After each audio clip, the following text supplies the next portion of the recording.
Strength of મટીરિયલના last વિડીયોમાં આપણે આ બધા આઈડિયલ રિજિડ બોડી માટે, આઈડિયલ ફ્લુઇડ માટે, સિગ્મા અને એપ્સિલન માટેના જે કોઈ પણ ગ્રાફ હતા તે આપણે જોયા હતા, બરાબર. તો હવે આપણે સ્ટ્રેન્થ ઓફ મટીરિયલ્સમાં આગળ વધીએ. તો ટફનેસ કોને કહેવાય?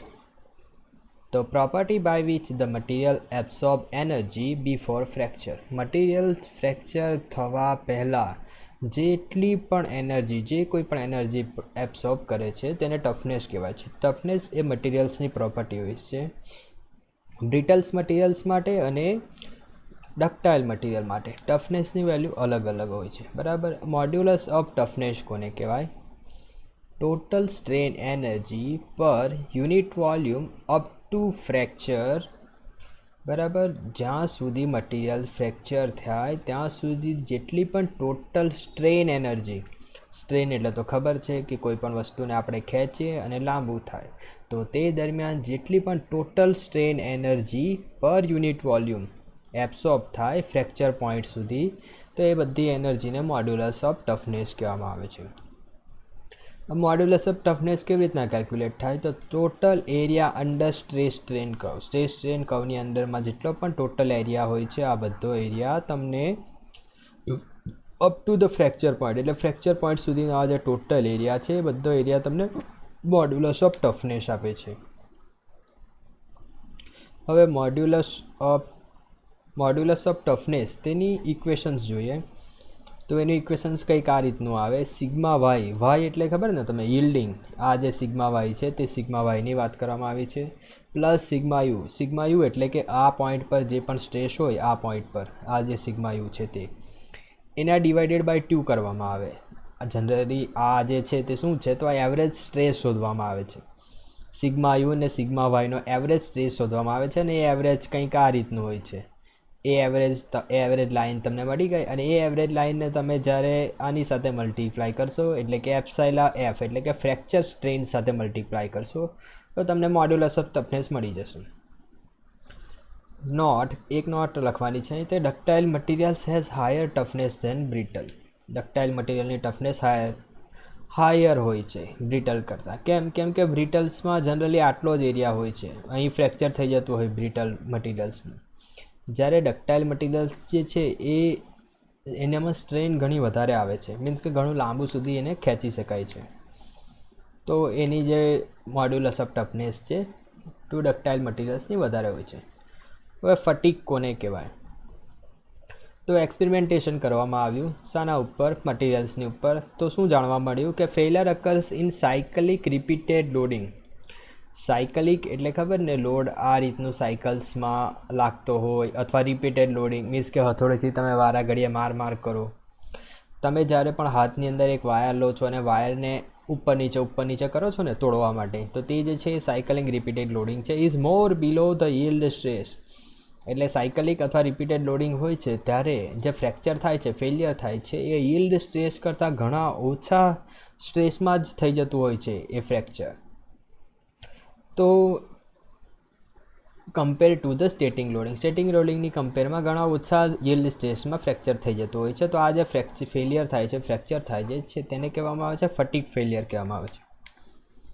હવે ફટીગ ફેલિયર જ્યારે થતું હોય ત્યારે તમારે એન્ડ્યુરન્સ લિમિટ નક્કી કરવી પડે. મીન્સ કે અત્યાર સુધી આપણે સિમ્પલી જોયું કે સિગ્મા વાય જે છે તેને આપણે ડિઝાઇન માટે કન્સિડર કરતા છે, બરાબર. કે સિગ્મા વાય જેટલો સ્ટ્રેસ આવે તો મટીરિયલ્સને કંઈ વાંધો નહીં આવશે. તો સિગ્મા વાય સુધીના સ્ટ્રેસમાં આપણે મટીરિયલ્સ ડિઝાઇન કરતા હોય છે. પરંતુ જ્યારે રિપીટેડ અથવા સાયકલિક લોડિંગ હોય ત્યારે સિગ્મા વાય કરતાં પણ નીચેના સ્ટ્રેસે મટીરિયલ્સ ફેલ થઈ જાય છે. તો હવે શું કરવામાં આવે? તો સિગ્મા વાય કરતાં ઓછા સ્ટ્રેસને આપણે શોધવો પડે કે જે સ્ટ્રેસમાં આપણું મટીરિયલ્સ ફેલ નહીં થાય.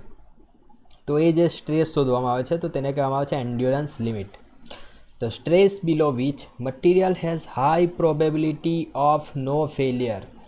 એટલે એક એવો સ્ટ્રેસ કે જ્યાં મટીરિયલ્સની પ્રોબેબિલિટી, એટલે એવું તો નહીં જ કહી શકીએ કે મટીરિયલ ફેલ નહીં જ થશે, પરંતુ પ્રોબેબિલિટી હાઈ હોય, મીન્સ કે મટીરિયલ ફેલ નહીં થાય generally. Even at the infinite number of load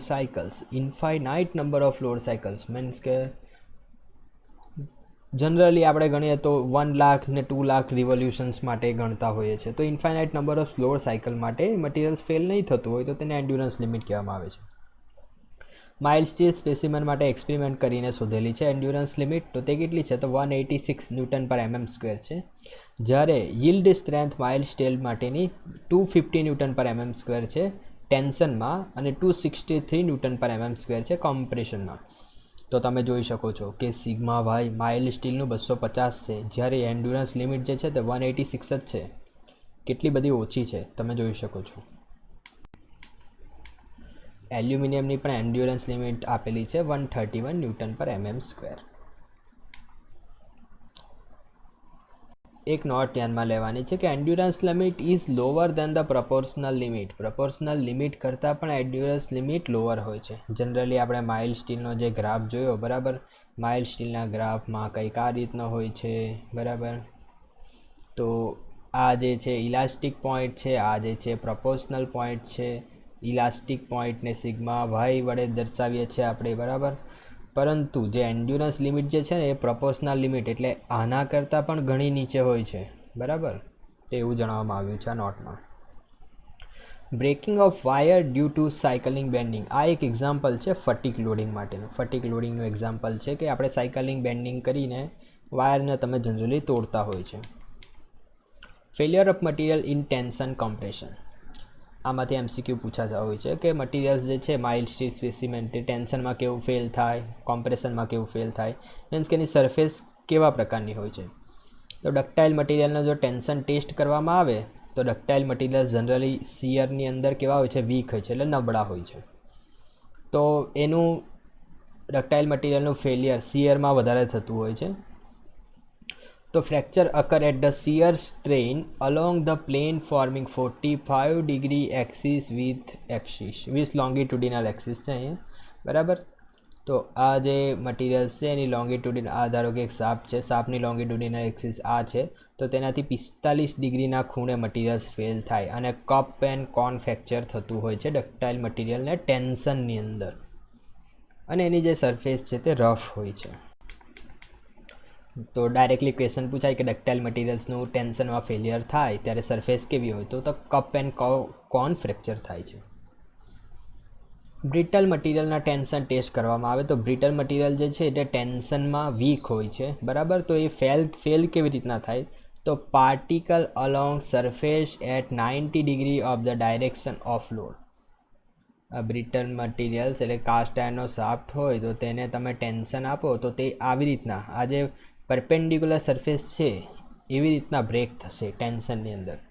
અને ફેલિયર સરફેસ જે છે તે રફ હશે. કેમ રફ હશે? કેમ કે આ પાર્ટિકલ બ્રેક થાય ને તો બધા સરફેસ પર પાર્ટિકલ હોય છે એટલે રફ ફેલિયર આવે છે બરાબર. તો બ્રિટલ મટીરિયલ ટેન્શન ટેસ્ટમાં જે ફેલિયર થાય છે એ પરપેન્ડિક્યુલર સરફેસ પર થાય છે બરાબર, લોંગિટ્યુડિનલ એક્સિસને. ડક્ટાઇલ્સ ઇન કમ્પ્રેશન, કમ્પ્રેશનની અંદર જે ડક્ટાઇલ મટીરિયલનું ફેલિયર થાય છે તો કેવી રીતના થાય છે?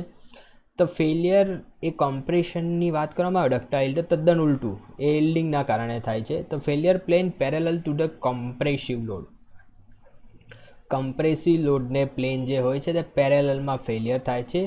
અને બલ્જિંગ અકર્સ, ઘણીવાર એવું પણ થતું હોય કે બલ્જિંગ એટલે ખબર ને, આ જે સાપ છે તે અહીંથી આવી રીતના જાડો થઈ જાય તો તેને કહેવાય બલ્જિંગ બરાબર. આ બલ્જિંગ થયેલું કહેવાય. Bulging occurs lead to the crack formation direction of the compressive load બરાબર. એની અંદર ક્રેક ફોર્મેશન થતી હોય છે. જે પણ કોમ્પ્રેસિવ લોડ છે તેની ડાયરેક્શનમાં ક્રેક ફોર્મેશન થતી હોય in the direction of the compressive load. તો ડક્ટાઇલ મટીરિયલમાં ફેલિયર કેવી રીતના થાય? Plane parallel to the compressive load, bulging occurs થાય અને ક્રેક ફોર્મેશન થાય. બ્રિટલને કમ્પ્રેશનમાં ફેલિયર તો શિયરમાં ફેલિયર થાય 45 ડિગ્રી ડાયરેક્શન ઓફ લોડિંગમાં. In stress strain curve lower yield point considered for the design purpose. મેં તમને આગળ પણ કીધું ડિઝાઇન માટે yielding સ્ટ્રેસને કન્સિડર કરવામાં આવે છે. પરંતુ કયો yielding સ્ટ્રેસ કન્સિડર કરવામાં આવે છે? તો lower yield પોઈન્ટવાળો yielding stress consider કરવામાં આવે છે. આપણે જે ગ્રાફ જોયો એ ગ્રાફ કંઈક આ રીતનો હોય છે બરાબર. તેમાં આ લોઅર yield પોઈન્ટ છે, આ અપર yield પોઈન્ટ છે, પરંતુ આ જે છે તેને ડિઝાઇન માટે કન્સિડર કરવામાં આવે છે. Ductile materials are tough and brittle. Ductiles materials જે હોય છે સોરી ડક્ટાઇલ મટીરિયલ જે હોય છે તે ટફ હોય છે અને બ્રિટલ મટીરિયલ જે હોય છે તે હાર્ડ હોય છે. Ductile fails in shear, ductile જે છે તે શિયરમાં ફેલ થતા હોય, જ્યારે બ્રિટલ જે છે તે પ્રિન્સિપાલ ટેન્શનમાં ફેલ થાય છે. હવે આપણે અહીં કેટલાક ક્વેશ્ચન્સ જોઈશું. તો કે ઇલાસ્ટિક મટીરિયલ, રિજિડ, પ્લાસ્ટિક અને રેઝિલિયન્સ, આ બધા મટીરિયલ્સ આપેલા છે. ડઝ નોટ સ્ટોર એનર્જી, કયું મટીરિયલ એવું છે કે જે એનર્જીને સ્ટોર નહીં કરે?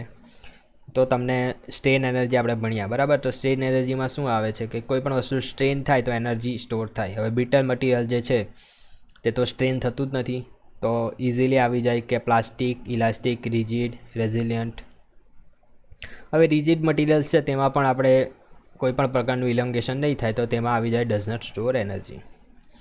Behave as a spring, spring તરીકે બિહેવ કરવા માટે મટીરિયલ્સ કેવું હોવું જોઈએ? ઇલાસ્ટિક હોવું જોઈએ, પ્લાસ્ટિક હોવું જોઈએ, રેઝિલિયન્ટ. ઇલાસ્ટિક તો હોવું જ જોઈએ, પરંતુ રેઝિલિયન્સ મટીરિયલ હોય તો રેઝિલિયન્ટ મટીરિયલ એ એનર્જીને સ્ટોર પણ કરે છે અને પછી જ્યારે પણ તમે લોડ એનો રિમૂવ કરી દો ને તો ત્યારે એ મટીરિયલ્સ પાછું એનર્જી બહાર આપી પણ દે છે. તો behave as a spring, spring આપણે કેવું દબાવીએ છોડીએ તેવું થાય ને, તો રેઝિલિયન્ટ મટીરિયલ આવે.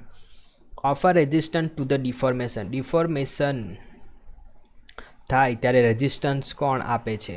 ઇલાસ્ટિક મટીરિયલ, તે પણ રેઝિસ્ટન્સ આપે જ છે. તો આપણે બીજું પણ જોઈ લઈએ. Does not offer resistance to the deformation, okay. તો આ પ્લાસ્ટિકમાં આવશે. પ્લાસ્ટિકની ગ્રાફ તમે જોયો છે, બરાબર. પ્લાસ્ટિકનો ગ્રાફ ફરી તમને બતાવી દઉં, આગલા વિડીયોમાં બતાવ્યો હતો કે એમાં તમે આવી રીતના ઉપર જશો પછી એ ગ્રાફ આવી રીતના સ્ટ્રેટ થઈ જશે. તો એમ તમે જોઈ શકો, અહીં તમે તો જોઈ શકો છો કે આપણું જે ડિફોર્મેશન થઈ રહ્યું છે તે કોઈપણ પ્રકારનો સ્ટ્રેસ આપ્યા વગર થતું છે. હવે તો does not offer resistance to the deformation, તો તેમાં આવશે પ્લાસ્ટિક અને elastic material offer resistance to the deformation. તો બરાબર, પહેલામાં ત્રીજું, બીજામાં પહેલું, ત્રીજામાં ચોથું અને ચોથામાં બીજું. Stress curve is straight line, બરાબર. સ્ટ્રેસ કર્વ જે છે એ સ્ટ્રેટ લાઇન કોના માટે હોય છે? તો જે પણ મટીરિયલ્સ હુક્સ લોનું પાલન કરતા હોય, હુક્સ લોનું પાલન એટલે કે stress is directly proportional two strain, તો તેના માટે સ્ટ્રેસ કર્વ જે છે તે સ્ટ્રેટ લાઇન હોય છે. નોમિનલ સ્ટ્રેસ એટલે કે એવરેજ સ્ટ્રેસ, બરાબર. નોમિનલ સ્ટ્રેસ કોને કહેવાય? એવરેજ સ્ટ્રેસ જે હોય, આપણે આગળ પેલામાં એવરેજ સ્ટ્રેસ શોધ્યું, જોયું તમે? Sigma y plus sigma u divided by 2. તો આ જે સ્ટ્રેસ આવ્યો ને તેને નોમિનલ સ્ટ્રેસ કહેવાય અથવા average stress. Principle of superposition applied to, principle of superposition કોને એપ્લાય કરી શકો? તો લિનિયરલી ઇલાસ્ટિક બોડીઝને અપ્લાય થાય અને body subjected to small deformation, તો તેને પ્રિન્સિપાલ ઓફ સુપરપોઝિશન અપ્લાય કરી શકો. Strain at a point is a tensor. જો તમને ટેન્સરમાંથી ક્વેશ્ચન્સ પૂછાઈ શકે, ટેન્સર જે છે તે આરટીઓના સિલેબસમાં છે, બરાબર. તો stress at a point is a tensor, strain at a point is a tensor, બરાબર. ટેન્સર જે છે તે આપણી આગળની થિયરીમાં જોઈશું કે ટેન્સર કોને કહેવાય, પરંતુ આ ક્વેશ્ચન અહીંયા આપી દીધો છે. Value of Poisson's ratio is 0. જો પોઈઝન્સ રેશિયોની વેલ્યુ જે છે તે 0 થઈ જાય, ક્યારે? તો આપણે પોઈઝન્સ રેશિયો માટે મ્યુ ઇક્વેશન્સ તો જાણીએ જ છીએ. Mu is equal two lateral strain, linear strain, બરાબર. હવે આ જે રેશિયોની વેલ્યુ છે, મ્યુની વેલ્યુ 0 થઈ જાય તો ક્યારે 0 થઈ જાય? તો જ્યારે પણ આપણું લિનિયર સ્ટ્રેન 0 થઈ જાય અને લિનિયર સ્ટ્રેનની સાથે સાથે લેટરલ સ્ટ્રેન પણ 0 થઈ જાય, તો 0/0, તો મટીરિયલ્સ કયું કહેવાય? રિજિડ. તો મટીરિયલ જ્યારે રિજિડ હોય તેમાં લિનિયર સ્ટ્રેન તો થતી જ નથી, તો લિનિયર સ્ટ્રેન ના હોય તો લેટરલ સ્ટ્રેનનો તો સવાલ જ નથી. તો રિજિડ મટીરિયલ માટે મ્યુની વેલ્યુ 0 છે. Proof resilience and proof stress both different. Proof resilience જે છે અને પ્રૂફ સ્ટ્રેસ જે છે એ બંને અલગ અલગ છે. પ્રૂફ રેઝિલિયન્સ કોને કહેવાય? તો રેઝિલિયન્સ એટ યીલ્ડ પોઈન્ટ, આપણે ગ્રાફમાં જોયું હતું, જ્યાં પણ યીલ્ડિંગ થાય ને એ યીલ્ડ પોઈન્ટ સુધીમાં જેટલી પણ એનર્જી એબ્સોર્બ થાય અને એનર્જી રિલીઝ કરે મટીરિયલ્સ, તો તેને કહેવાય પ્રૂફ રેઝિલિયન્સ. પરંતુ પ્રૂફ સ્ટ્રેસ શું છે? તો પ્રૂફ સ્ટ્રેસ માટે આપણે આગળ થિયરી આવશે ત્યારે જોઈશું. તો 0.2% સ્ટ્રેન ઓફસેટ લેવામાં આવે અને ત્યાં જે પ્રૂફ સ્ટ્રેસ ગણવામાં આવે તો તેને પ્રૂફ સ્ટ્રેસ ગણવાય. ત્યાં જે સ્ટ્રેસ ગણવામાં આવે તેને પ્રૂફ સ્ટ્રેસ ગણવામાં કહેવાય. હવે શાના માટે પ્રૂફ સ્ટ્રેસ ગણવામાં આવે છે તે આપણે આગળ થિયરીમાં જોઈશું, આવશે આગળ. Cast iron specimen subjected to torque.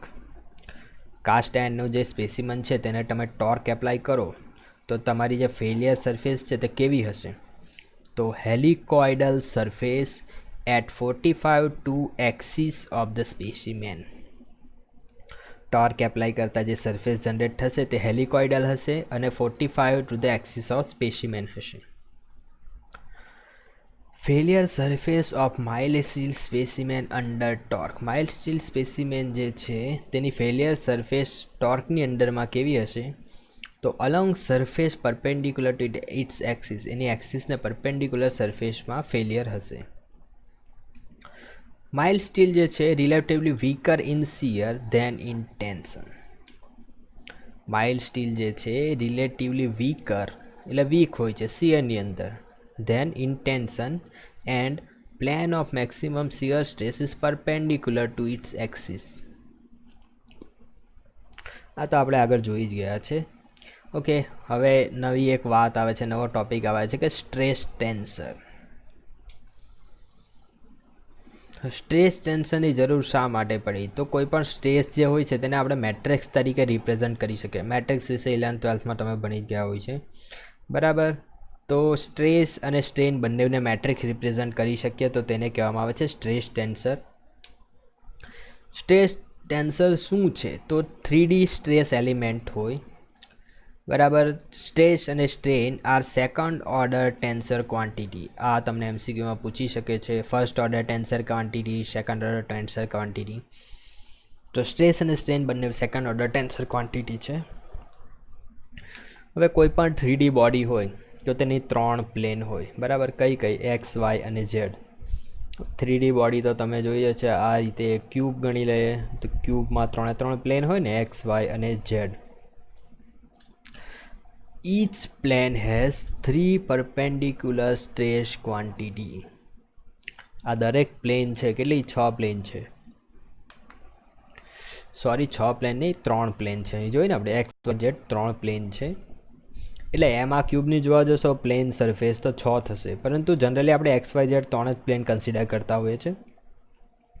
તો એ 3 પ્લેન છે તે દરેક પ્લેનને 3 પરપેન્ડિક્યુલર સ્ટ્રેસ ક્વોન્ટિટી હોય છે. તો આ 3 મલ્ટીપ્લાઈડ બાય 3 તો કેટલી આવશે? 9. ટોટલ કેટલી? 9 સ્ટ્રેસ ક્વોન્ટિટી આવશે. અને આઉટ ઓફ ધેટ 3 એટલે કે આ 3 જે પરપેન્ડિક્યુલર સ્ટ્રેસ ક્વોન્ટિટી છે તેમાંની 3માંની એક જે છે તે પરપેન્ડિક્યુલર ટુ પ્લેન, તે જે છે પ્લેનને પરપેન્ડિક્યુલર હશે અને એને કહેવામાં આવશે નોર્મલ સ્ટ્રેસ. આગળ મેં ફિગર ડ્રો કરેલી છે તેમાં હું તમને બતાવીશ. અને 2 જે છે તે પેરેલલ ટુ પ્લેન આવશે અને તેને કહેવામાં આવશે શિયર સ્ટ્રેસ કમ્પોનન્ટ, બરાબર. તો ટોટલ આપણે જોવા જઈએ તો 3 પ્લેન છે. તે 3 પ્લેનની સેપરેટ 3 સ્ટ્રેસ ક્વોન્ટિટી છે અને એ 3માંથી એક જે છે તે પરપેન્ડિક્યુલર ટુ પ્લેન હશે અને તેને આપણે નોર્મલ સ્ટ્રેસ કહીશું. અને બીજી 2 જે છે તે પેરેલલ ટુ પ્લેન હશે, એને આપણે શિયર સ્ટ્રેસ કહીશું. હવે હું તમને બતાવી દઉં કે કેવી રીતના આવશે. તો અહીં તમે જોઈ શકો છો આ આપણી જે પ્લેન છે એ જનરલી વાય ઝેડ પ્લેન છે, બરાબર. આ જે પ્લેન મેં ડાર્ક કરું છું ને એ વાય ઝેડ પ્લેન છે. હવે એ વાય ઝેડ પ્લેન છે એટલે જો એ પ્લેનને તમે કાં તો એક્સ પ્લેન કહેશો અથવા વાય ઝેડ પ્લેન કહેશો, બરાબર. તો અહીં તમે જોઈ શકો છો કે એક પ્લેનની અંદર 3 ક્વોન્ટિટી છે, એમ કીધું મેં તમને, બરાબર. હવે આ જે સિગ્મા એક્સેસ આવી ને તેને કહેવાય નોર્મલ સ્ટ્રેસ. મીન્સ કે એ જે છે તે પરપેન્ડિક્યુલર છે.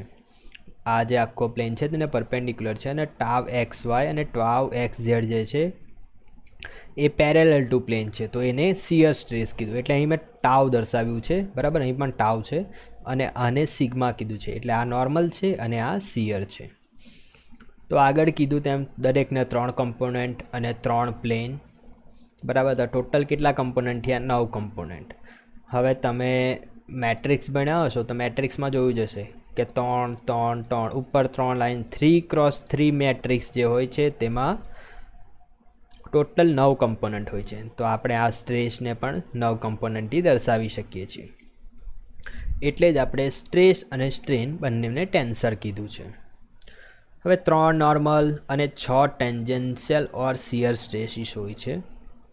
બરાબર, આ 9 કમ્પોનન્ટમાંથી 3 જે છે નોર્મલ હોય છે. અહીં મેં બતાવી દઉં તમને, તો આ સિગ્મા XX નોર્મલ છે, સિગ્મા YY નોર્મલ છે અને આ સિગ્મા ZZ નોર્મલ છે. તો તમે આ 3 જોયા તે નોર્મલ એટલે કે પરપેન્ડિક્યુલર સ્ટ્રેસ છે. અને બાકીના 1 2 3 4 5 અને 6 જે છે એ ટેન્જન્શિયલ છે, અથવા તેને શિયર કહીશું આપણે.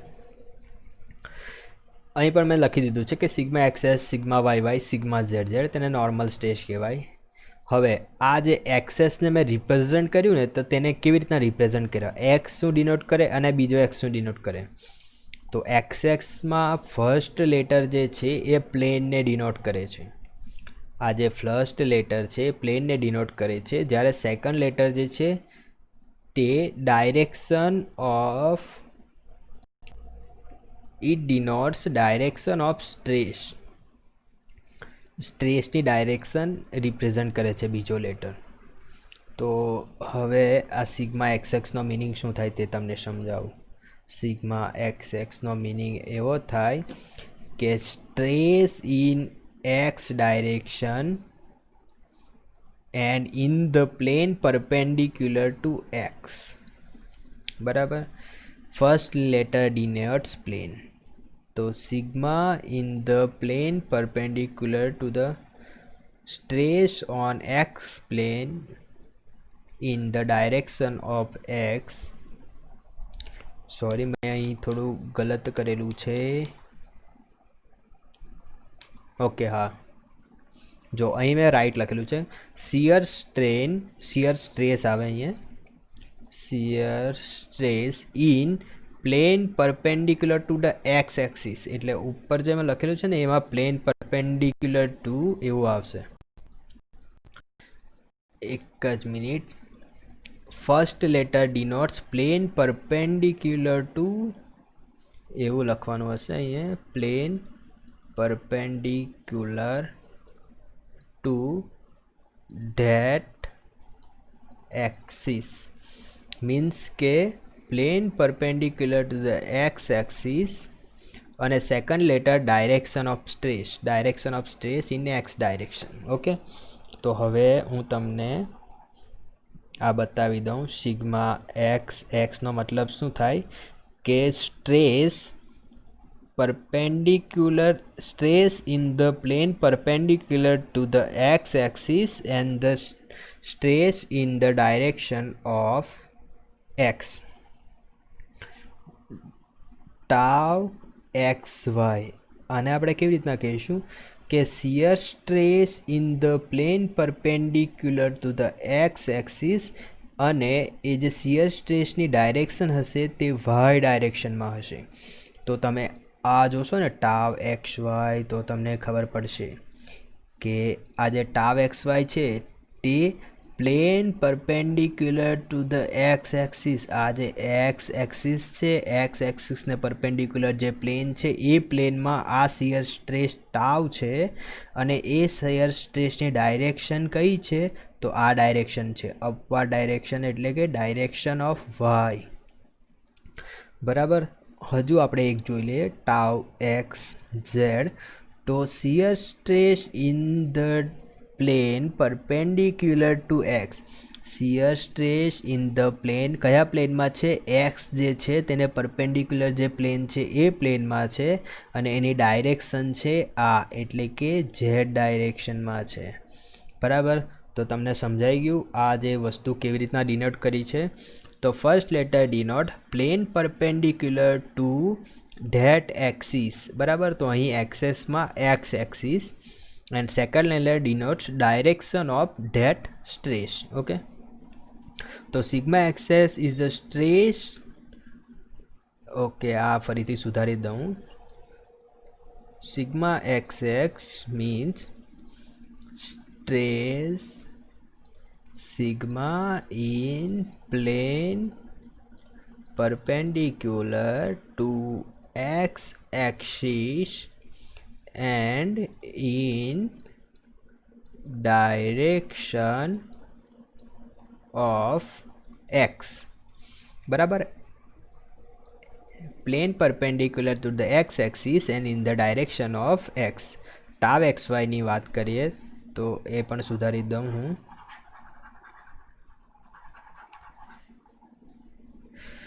tau xy means કે stress tau in plane perpendicular to x axis and in direction of y. બરાબર, તો આ જે નોટેશન છે એ તમને યાદ રહેવું જોઈએ, કેમ કે પૂછશે ઘણીવાર કદાચ એક્ઝામમાં કે નોટેશન શું દર્શાવે છે, પહેલો લેટર શું દર્શાવે છે, બીજો લેટર શું દર્શાવે છે. જો નહીં સમજ પડી હોય તો વિડીયોને રિવર્સ કરીને જોઈ લેજો. બરાબર, ઓકે. તો અહીં મેં શિયર સ્ટ્રેસ દર્શાવ્યો છે tau x Y. Tau X વાયની direction shear stress in the plane perpendicular to the X અને in the direction of Y. Shear stress in the plane perpendicular to Y. બરાબર, જો plane perpendicular to the Y and in the direction of x.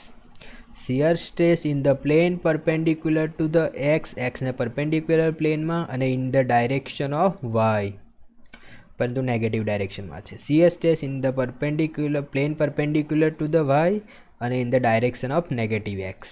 Okay, હવે આ જે shear stress represent કર્યો તેને હું આવી રીતના પ્લેનમાં દર્શાવી શકું. 2D પ્લેનમાં દર્શાવ્યું છે, જોઈ લો.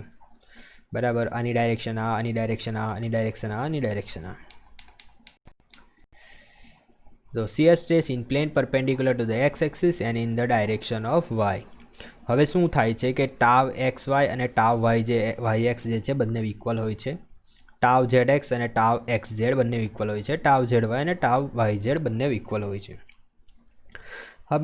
હવે 3D સ્ટ્રેસનો જે ટેન્સર છે એ મેટ્રિક્સને તમે કેવી રીતના રિપ્રેઝન્ટ કરી શકો છો? તો મેટ્રિક્સ ઓફ સિગ્મા, તેને તમે ટ્રાયએક્સિયલ સ્ટ્રેસીસ પણ કહી શકો છો.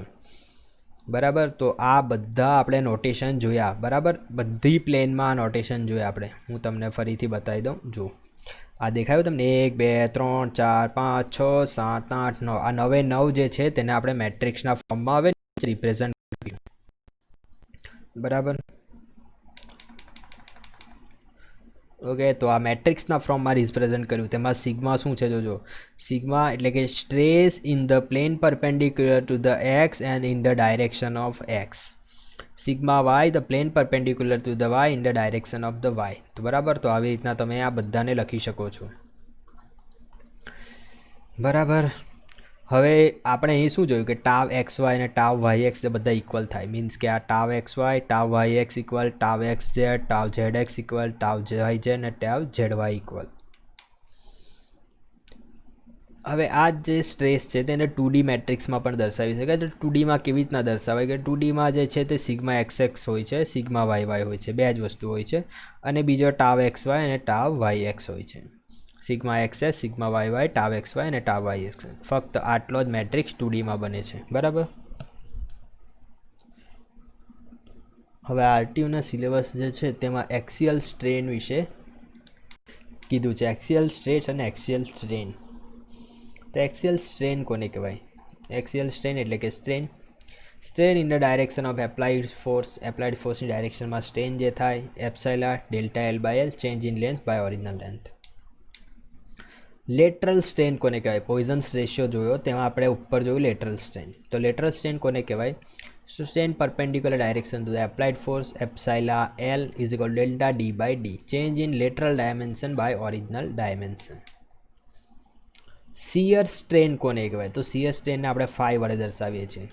તો કોઈ પણ આ ધારો કે ચોરસ સર્ક્યુલર ચોરસ રેક્ટેંગલ પ્લેટ છે, તે રેક્ટેંગલ પ્લેટ પર તમે આ ડાયરેક્શનમાં જો નીચેનું જે છે તેને ફિક્સ કરી દીધું અને ઉપરની ડાયરેક્શનમાં શિયર ફોર્સ લગાડ્યો એફ, તો શું થશે? તમારો આ જે પોઈન્ટ છે તે ખસીને અહીં આવી જશે, આ જે પોઈન્ટ છે ખસીને અહીં આવી જશે, મીન્સ કે તમારો રેક્ટેંગલ વાંકો વળી જશે આવી રીતે. તો જે એંગ્યુલર ડિફોર્મેશન થયું, આ જે એંગ્યુલર ડિફોર્મેશન થયું દેખાયું તમને અહીં ફાઈ જેટલું એંગ્યુલર ડિફોર્મેશન થયું, which is cause by the shear force f. બરાબર, એટલે શિયર ફોર્સ એફના કારણે જે એંગ્યુલર ડિફોર્મેશન થયું, તો એંગ્યુલર ડિફોર્મેશન ફાઈ જે છે તેને કહેવાય શિયર સ્ટ્રેન. અને એને શાની વડે દર્શાવાય? તો આ જે ટ્રાયંગલ બન્યો ને તો તેમાં ડેલ્ટા અને એચ, તો ડેલ્ટા બાય એચ ખૂણો ઇઝિકલ ટુ ચાપ ભાગ્યા ત્રિજ્યા, આ રીતનું સૂત્ર આવે ને, તો ખૂણો ફાઈ ઇઝિકલ ટુ ચાપ ડેલ્ટા ભાગ્યા ત્રિજ્યા એચ.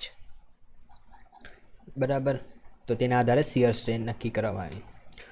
હવે સ્ટ્રેન જે છે એ પણ મેટ્રિક, એ પણ ટેન્સર જ છે, તો તેને કેવી રીતના દર્શાવાય? તો એપ્સાઇલનને દર્શાવવા માટે સિમ્પલ જ છે, સિગ્માની જગ્યાએ એપ્લાય અહીં જણાવી દઉં. બરાબર, તમને સિગ્માની જગ્યાએ એપ્સાઇલા કરી દેવાનું. સિગ્માની જગ્યાએ આ જે સિગ્મા છે તેની જગ્યાએ શું લખી દેવાનું? એપ્સાઇલા. અને ઉપર શું હતું આપણું ટાવ જે હતું ને, ટાવની જગ્યાએ અહીં લખી દેવાનું 5/2. બરાબર, આટલો જ ચેન્જ કરવાનો મેટ્રિક્સમાં, એટલે તમારું એપ્સાઇલ આવી જશે. તો સિગ્માની જગ્યાએ એપ્સાઇલ લખી દીધું, અને જ્યાં પણ ટાવ હતું, ટાવ અહીં પણ ટાવ હતું ને, અહીં પણ ટાવ હતું, તો ત્યાં બધું 5/2 કરી દીધું. બરાબર, તો તમને સ્ટ્રેનનો ટેન્સર મળી જશે. Total shear strain in XY plane, XY પ્લેનમાં ટોટલ શિયર સ્ટ્રેન કરવું હોય તો 5xy/2, 5yx/2, તો 5xy મળી જશે. એક સેન્ટન્સ છે જે જનરલી યાદ રાખવું જોઈએ કે અંડર પ્યોર નોર્મલ સ્ટ્રેસ, જો નોર્મલ સ્ટ્રેસ જ ખાલી એપ્લાય થતો હોય ને તો વોલ્યુમ ચેન્જ અકર, મીન્સ કે વોલ્યુમ ચેન્જ જ થશે, પરંતુ શેપમાં કોઈ પણ પ્રકારનો બદલાવ નહીં આવશે. નોર્મલ સ્ટ્રેસ એટલે કે જ્યારે પણ શિયર સ્ટ્રેસ નહીં લાગતો હોય ત્યારે શેપમાં કોઈ ચેન્જ નહીં આવે, ફક્ત વોલ્યુમમાં ચેન્જ આવશે. જ્યારે ફક્ત શિયર સ્ટ્રેસ લાગશે ત્યારે શેપ બદલાઈ જશે, પરંતુ વોલ્યુમમાં કોઈ પણ પ્રકારનો બદલાવ નહીં આવશે. આ થોડું મગજમાં મેન્ટલી વિચારશો તો તમને સમજણ પડી જશે એમાં. હવે સ્ટ્રેસ સ્ટ્રેન ટેન્સર આપણા સિલેબસમાં છે, તો તેના રિલેટેડ મેં એક એક્ઝામ્પલ મૂકી દીધો છે અહીં.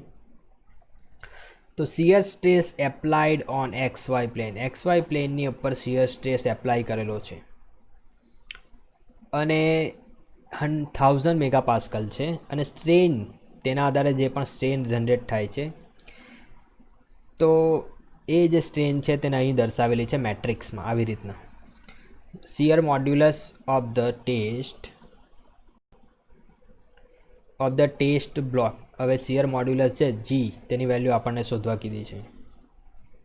આપણને સૂત્ર ખબર છે, shear stress is equal to shear modulus into shear strain. હવે તમને આ જે શિયર સ્ટ્રેન છે તે અહીંયા આપેલી છે, જોઈ શકો છો તમે. બરાબર, શિયર સ્ટ્રેન, શિયર સ્ટ્રેન માટે એપ્સાઇલાનો આપણે આગળ જ આવ્યું આ ટેન્સર જોયો. એપ્સાઇલાનો ટેન્સર આપણે પહેલાં તો લખી દેવાનો આવી રીતના. હવે જ્યાં જે વેલ્યુ હોય ત્યાં તે વેલ્યુ સાથે કમ્પેર કરશો તો તમને બધી અલગ અલગ વેલ્યુ મળશે. હવે અહીં જે શિયર સ્ટ્રેસ એપ્લાય થાય ને તે ફક્ત XY પ્લેનમાં જ એપ્લાય થાય છે. જ્યારે પણ XY પ્લેનમાં એપ્લાય થતું હોય ને તો ત્યારે આપણે એક જ પ્લેનનું શોધવાનું, 3Dનું બહુ જનરલી જરૂર નથી. આ બધી વેલ્યુ આપેલી છે પરંતુ જરૂર નથી, પરંતુ આપણને ફક્ત XY પ્લેનની જરૂર છે. મીન્સ કે તમને ટાવ XYની જરૂર છે, 5xyની જરૂર છે અને 5yxની જરૂર છે. તો જેની જરૂર હોય તે ડાયરેક્ટ મૂકી દેવાનું. તો આ સૂત્રના આધારે G is equal to tau XY by 5xy, તો ટાવ XYની વેલ્યુ શોધો, 5xyની વેલ્યુ શોધો, તો તમને Gની વેલ્યુ મળી જશે. ટાવ XYની વેલ્યુ ઓલરેડી આપેલી છે, 5xyની વેલ્યુ આના પરથી તમારે શોધી લેવાની. આ પણ 5xy છે, આ પણ 5yx છે. જોજો આ બંનેની વેલ્યુ સરખી જશે, મેં તમને આગળ કીધું ને, જો 0.005, 0.005, બરાબર, બંનેની વેલ્યુ સરખી જશે. તો ડિવાઇડેડ બાય 2, તો આ જે છે 10 થઈ જશે 5xy, અને તમને શિયર મોડ્યુલસની વેલ્યુ, મોડ્યુલસ ઓફ રિજિડિટી એટલે શિયર મોડ્યુલસની વેલ્યુ મળી જશે, ટાવ XY બાય 5xy. તો આ બંને ડિવાઇડ કરશો આવી રીતના તો તમને 100 ગીગાપાસ્કલનો શિયર મોડ્યુલસ મળી જશે. હવે આ જે છે અલાઉએબલ સ્ટ્રેસ ને બધું આપણે નેક્સ્ટ વિડીયોમાં જોઈશું. Okay, so bye, see and take care.